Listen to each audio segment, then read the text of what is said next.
Good evening, and welcome to Doctorpiece Theater. My name is Dr. Dennis Business, and we are going to continue our dive into Stones to Abbigale.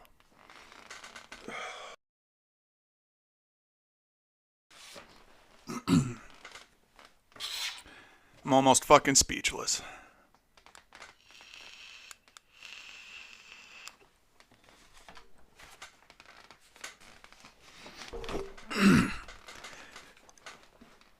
Doctor Business needs a new chair. Chapter 7. I found myself fallen, somewhere deep in a conscious state of unconsciousness, someplace I can't remember. It may sound strange, even ridiculous, but I felt like I opened my eyes when I was asleep, and I saw only black. Not as if I were blind, but as if the rest of existence has simply disappeared and I was just alone. It wasn't long before I woke to find myself submerged in reality once more. Thoughts of Abby quickly greeted me as I adjusted to the experience of my physical surroundings. For a week now, I had been constantly reminding myself of how lucky I was to have a relationship that actually made sense.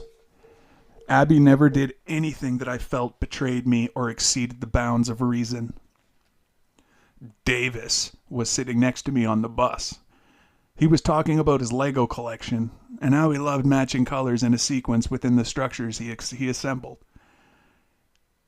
He said it made him feel like there was some balance and order to his life in a weird way. While I listened to Davis, my thoughts partially remained on Abby. She continued to fill my mind with hope no matter where I was or what I was doing. We arrived at school on, you guessed it, another cloudy day. I know it was unreasonable to assume, but I often felt like our school was the darkest place in the city. It was as if every morning the clouds would execute a biased agenda against our school, all for the sake of depressing every poor soul who attended it. The wind was blowing. Looking back, I felt like everything about that morning was screaming at me to wake up and see what was really going on. But I couldn't see it. I don't know how I could have. Dramatic events have a way of sneaking up on us, leaving us only with feelings of remorse and thoughts of what could have been. Davis got off the bus behind me, tripping a little. A normal kid would have gotten upset, but Davis, as usual, found a way to turn it into something positive. He even laughed as he stumbled. I turned to check on Davis to make sure he was okay, and when I heard a loud popping sound ring off towards the school, my immediate assumption was that a car in the back parking lot had just backfired. There was a lot of crappy secondhand cars at our school, so it wasn't unreasonable, but still, I assumed wrong.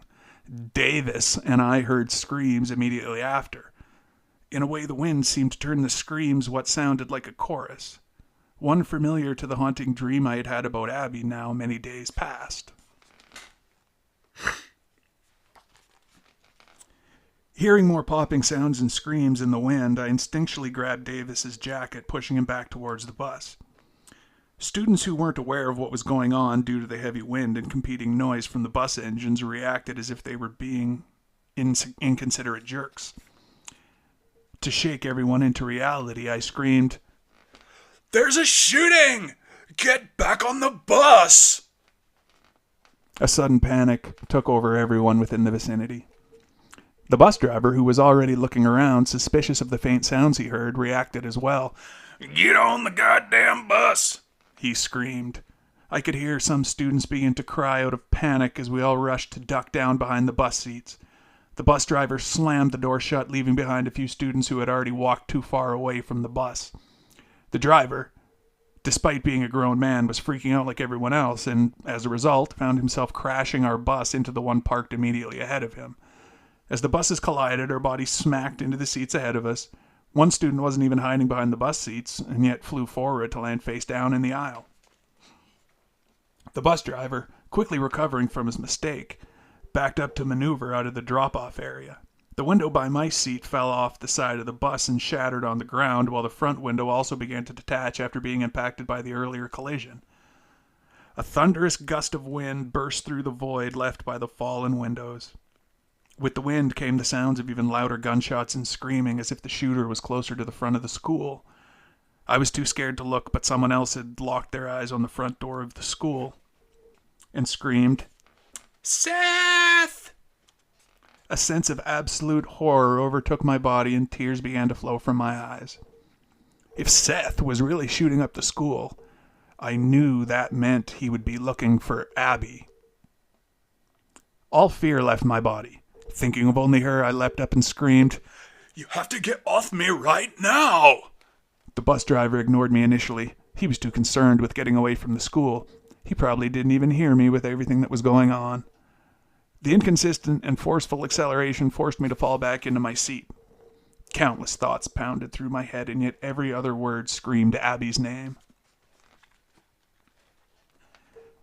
My mind was numb. The wind surged through my hair. Everyone around acted almost like magnets, helplessly nailed to the dirty floor. I was the only one sitting in a seat, completely lost in thought. My eyes staring off 1,000 yards, my skin pulsating with heat. I felt like I was a bomb only minutes away from detonation. I remained silent, still, waiting for my numbers to fall in sync, waiting for my mind to greenlight an act that would change my life forever. I had a moment of abnormally intense clarity. Seth had irreversibly lost his mind. I could only suspect he would likely blame his broken state on Abby after their last encounter. I couldn't take thinking about it for more than a few seconds. I sprinted up to the driver and screamed, "If you don't let me off, I'll jump off!" The bus driver plunged the bus into the side of the road violently. As a result, I stumbled, falling hands first onto the bus dashboard. The driver yelled, "You got a death wish? That's your choice, but I'm getting everyone else to safety." He opened up the door and aggressively motioned for me to get off. By the first wave of his backhand, I had already bolted out. I violently ripped my backpack open and tried to put on my skates while maintaining my speed towards the school. How do you do that? After only a few seconds, I was skating at full speed. I could already hear the first of many sirens to come far off in the distance as the gunshots continued to ring in the heavy air. My whole body felt like it was jumping out of my skin. Tears continued to pour from my face, from both the wind hitting my eyes and the war raging in my mind. As I approached the school, I could see freshly fallen bodies by the door exactly where Seth had walked out as our bus left. I could have sworn they were all moving, but my eyes were blurred from tears, and I knew many, if not all, of the shots were fatal. I didn't know much of anything about human anatomy, but through the blur, I could see Seth was shooting people. Mostly in the neck and head, leaving little for medics to work with. I fell to my knees at the entrance, whipping my legs around while simultaneously straining to take off my skates. The floor was too slippery with blood to move the skates anywhere on tiny wheels. My pants already had bloodstains from the bodies nearby. I had no time to focus on what was happening. I had no time to consider anything but Abby's safety. I ran off in my socks, one barely even on my foot, leaving everything at the entrance. I felt I was running entirely on autopilot function I didn't even know I had. In only seconds, I saw more blood than I had seen, let alone imagined, in my entire life. The inside of the school was soaked with the sounds of sobbing students who weren't shot, but too scared to move or even function. One student, clearly in shock, was just crawling down the hall, wailing and shaking. The thought of Abby shook me out of the sorrow I felt for that student. The first place I could think to look for Abby was her locker, and I was already halfway there. I approached and found nothing. No one was even shot in the area of her locker, and I had to look elsewhere. As I returned to the entrance area of the school, I crouched next to a table and froze in place to listen for any signs of where Seth was. It felt like minutes, but I imagined it was only seconds. My state of mind literally altered my perception of time, every survival-based operation functioning to its maximum ability, aside from my flight instinct that demanded I run and hide like the rest. Another gunshot had finally violently shattered the sound of whimpers and lungs desperately choking for air as they filled with blood. The gunshot was distant as it went off outside on the other end of the school. Sprinting off in the direction of what I had already accepted as potentially my final destination, Abby remained at the forefront of my mind. Busting out of the side doors of Lakewood High, I crouched and froze in place again. My senses once more ignited. I immediately heard a voice scream out, "I will not let you do this, you psychopath!" It was an old woman, the only old woman I ever knew to go anywhere near the trailer classrooms just ahead. It had to be Mrs. Stanley. I shot forward like a cannonball being fired on a long-awaited enemy. Even the wind felt like it had stepped aside to let me pass without resistance. As the art trailer came into view, I could see Miss Stanley approaching Seth. She stood tall without any indication of fear. Seth was dressed in a long white coat with a pure white outfit underneath. This was all clearly predetermined, like he wanted to proclaim how much blood he had shed, not just around him but on his body as well. He got what he wanted. He was drenched from collar to shoe in the blood of his fellow students. Despite Mrs. Stanley's aggressive stance, Seth barely paid attention to her and limped by her trailer as if she didn't even exist. I assumed his crippled posture was the result of unfathomable reality he had found himself faced with. While he was subjecting everyone to the mortifying level of terror and suffering was like nothing he had likely imagined. Going back wasn't an option on any level. Seth was already dead to the world for what he had done. He had to have known there was no peace in life left for him. No place to hide or chance of ever feeling safe from judgment or persecution again. Miss Stanley screamed at him again. "You are an embarrassment! A disgrace! How dare you, you scum!" Upon hearing her verbal condemnation, without hesitation, Seth whipped his gun towards her like a sword being unsheathed. Time again felt like it had drastically slowed as his weakened arm struggled to steady his aim. I ran at Seth as he screamed in pain just from the weight of lifting his gun towards her. Miss Stanley tried to step to the side of the shaking muzzle, but maintained her advance on him, clearly hoping to disarm him.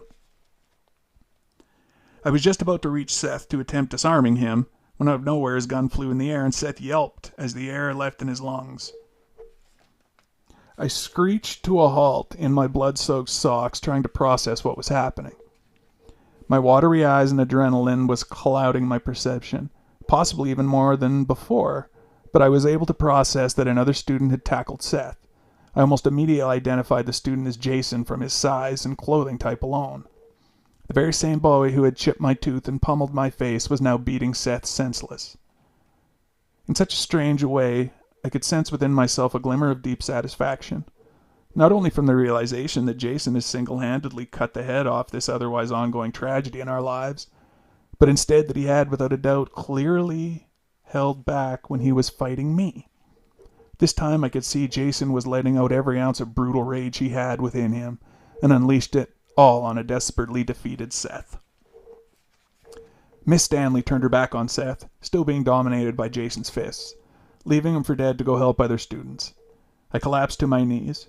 Gasping for air as I heard Seth's face being repeatedly impacted by the fists and elbows of a justifiably enraged Jason. "How could you do that to my family? To all of us? Do you think you accomplished anything, you bastard? You sick freak!" Jason screamed at the now unconscious, bloodied face of Seth while showing no intention of letting up. As I calmed my breathing, not forgetting my priority for even a moment, I quickly began running Abby's daily routine at school. Her class just before art was human anatomy, which wasn't far from where I was. Running back inside the school, I leapt over fallen chairs and abandoned possessions only to find Abby's class completely empty. She was nowhere to be seen. I immediately reminded myself she was normally early, which made me begin to feel she had escaped safely as there was only one door out. A door that, to my knowledge, had no bodies near it. I ran, tracking the path of least resistance out the front entrance to see students gathering near their school property line. They were bundled in a tight-knit group behind the trees outside the bus drop-off zone. Despite my aching feet and intense stress, I reached the group in little time, now missing a sock and my feet littered with broken glass gathered throughout my search for Abby. Most of all, the girls were crying while many of the boys were giving a 1,000-yard stare, their eyes locked on the school. Pushing myself through the group, I could see Abby sitting on the ground in the upright fetal position. An overwhelming sense of relief consumed me as I fell forward to wrap myself around her. She was shaking and whimpering uncontrollably. I immediately said, "I'm so sorry. I wasn't there." She lurched up, and then realizing I had found her, she grabbed me with a strength beyond any embrace she had had before. I had never imagined she was so strong. Abby was unable to say anything over her crying. As a wave of emotion continued to overtake me, I had nothing I could say either. We remained speechless together. Through the group of students' legs, I could barely see the lights from police cars pulling up to our school. Everything seemed like it had happened over a period of 40 minutes, but it was in fact a small fraction of that. Soon after, I witnessed unmarked cars, ambulances, and SWAT had all responded with a similar level of urgency as well. We could only sit and wait as the police sorted everything out over the next few hours. After some time, I was able to report on what I saw as I sat on the curb while a medic pulled glass out of my feet. They were all out of ambulances and stretchers, so I was grateful just to have someone to help me get patched up since the adrenaline was no longer distracting me from the pain.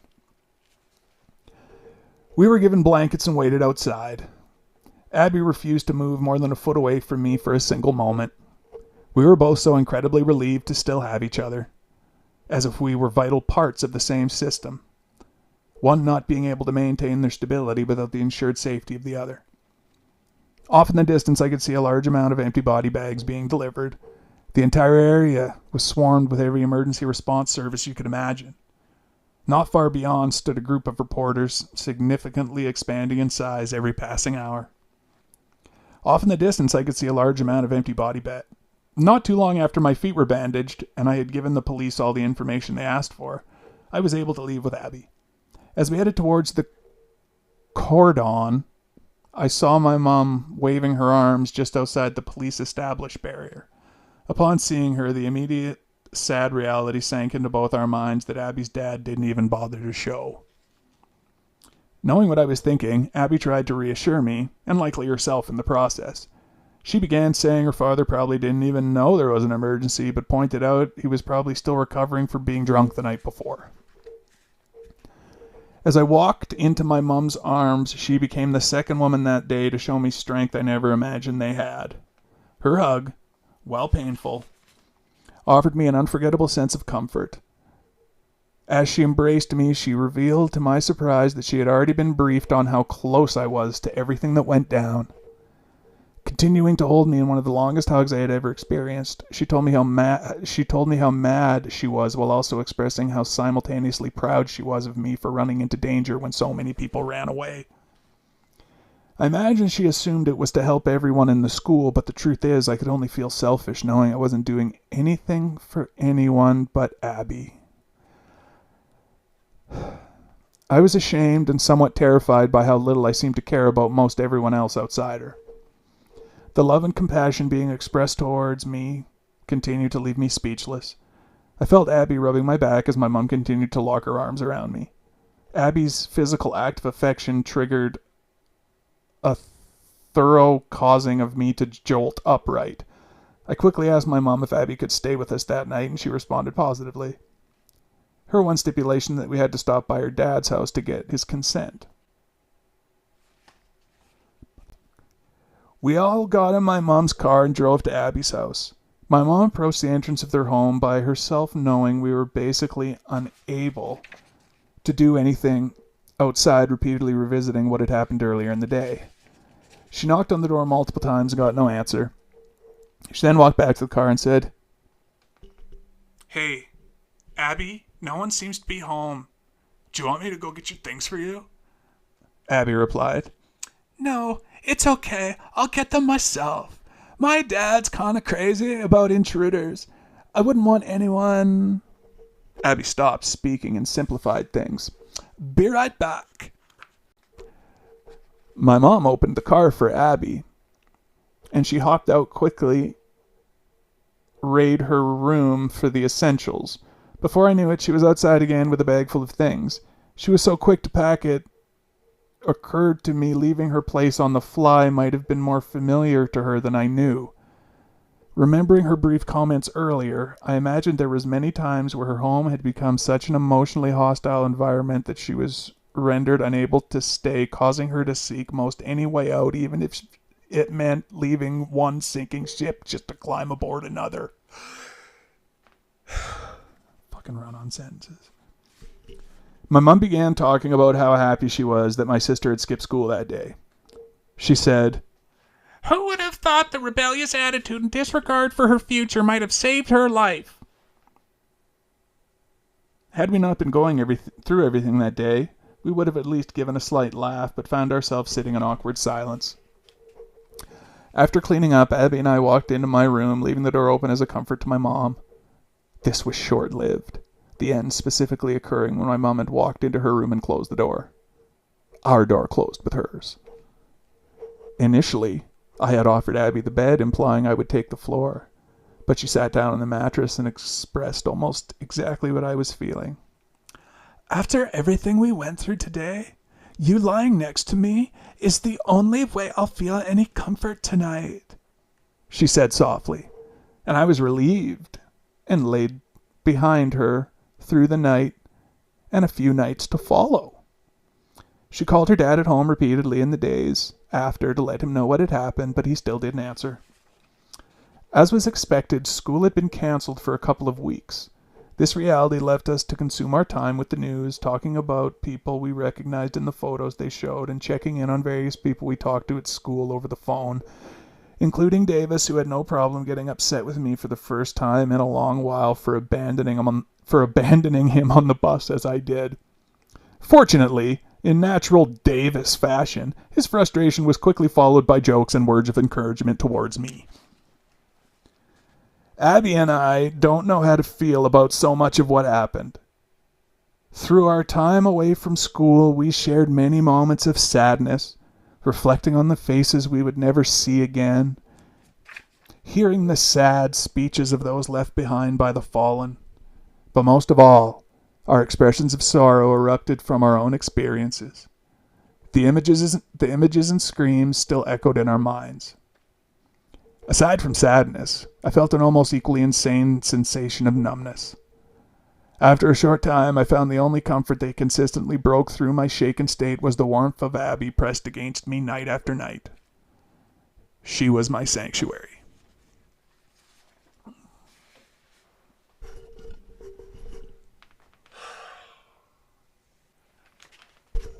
I want to read something.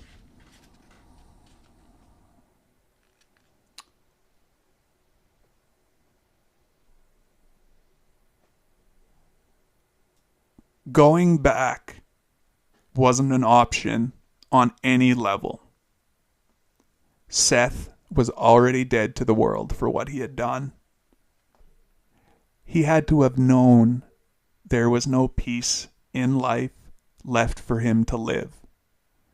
No place to hide or chance of ever feeling safe from judgment or persecution again.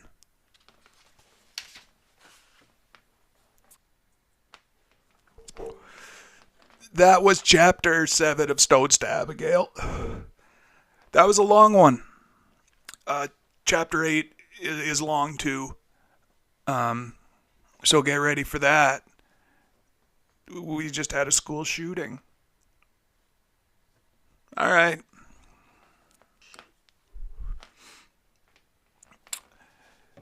This has been Doctorpiece Theater, and my name is Dr. Dennis Business. And as always, my friends,